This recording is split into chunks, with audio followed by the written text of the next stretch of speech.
আসসালামু আলাইকুম এভরিওয়ান, কেমন আছেন সবাই? আজকের ব্লগটা is going to be a little special because আজকে আমি বাংলাদেশের এয়ারপোর্টটা ঘুরে দেখাবো আপনাদেরকে। বাংলাদেশি এয়ারপোর্টটা মোটামুটি সুন্দর, আর যখন আমি প্রথমবার গিয়েছিলাম এয়ারপোর্টে আমার কাছে অনেক বেশি সুন্দর লেগেছে। বাট যখন আমি ইন্ডিয়ার নিউ দিল্লি এয়ারপোর্টটা দেখি তখন আমার কাছে মনে হয় ও মাই গড, বাংলাদেশের এয়ারপোর্ট কোথায় আর নিউ দিল্লি এয়ারপোর্ট কোথায়। মানে ওরা তো মোটামুটি আমাদের সিমিলার কান্ট্রি, একটু হয়তো ডেভেলপড, কিন্তু ওদের অনেক ধরনের যে এমিনিটিস অনেক বেশি রিচ। সো যাই হোক, আমরা ঘুরে দেখছিলাম এখানে মোটামুটি সব ধরনের ব্যাংকের একটা ব্রাঞ্চ আছে। ওরা মানি এক্সচেঞ্জ ওর যে কোনো দরকারে হচ্ছে ব্যাংক রয়েছে, আর অনেকগুলো রেস্টুরেন্ট রয়েছে। তো আমরা ওই জিনিসগুলো ঘুরে ঘুরে দেখছিলাম। আর তখন কিন্তু যাত্রী অনেক কম ছিল, অনেক কম মানুষ ছিল এয়ারপোর্টে। আমার মনে হয় ইন্ডিয়ার ভিসা বন্ধ করে দেওয়ার কারণে এয়ারপোর্টে মানুষজন কমে গিয়েছে।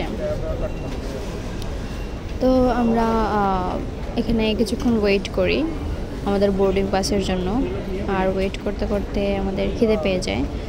এই জন্য আমরা একটা শর্মা নিই, চিকেন শর্মা। আমি নিয়েছিলাম চিকেন শর্মা, আর আমার হাজব্যান্ড বার্গার অর সামথিং কিছু একটা নিয়েছিল, আমি জাস্ট ফরগট ইট। সো শর্মাটা ভালোই ছিল, এটার প্রাইস ছিল 120 টাকা। আমার ভালোই লেগেছে খেতে। এখন আমরা খাওয়া দাওয়া করে চলে আসছি আমাদের বোর্ডিং পাস না, অ্যাকচুয়ালি আমরা এখানে আমাদের লাগেজ দিব, আর হচ্ছে আমরা এখানে পাস নেব আর কি। পাস হওয়ার পরে টাকা এক্সচেঞ্জ করতে চাচ্ছিলাম রুপিতে, আর এই জন্য দেখছিলাম যে রেট কত এখন। তো ইন্ডিয়ান রুপির রেট ছিল 1.46 টাকা, মানে বাংলাদেশের 1.46 টাকায় 1 রুপি হবে আর কি। ওনার কাছ থেকে আমরা টাকা এক্সচেঞ্জ করি, আর উনি আমাদেরকে 2টা চকলেট দেয়। চকলেটটা ভালোই ছিল, খারাপ না কিন্তু।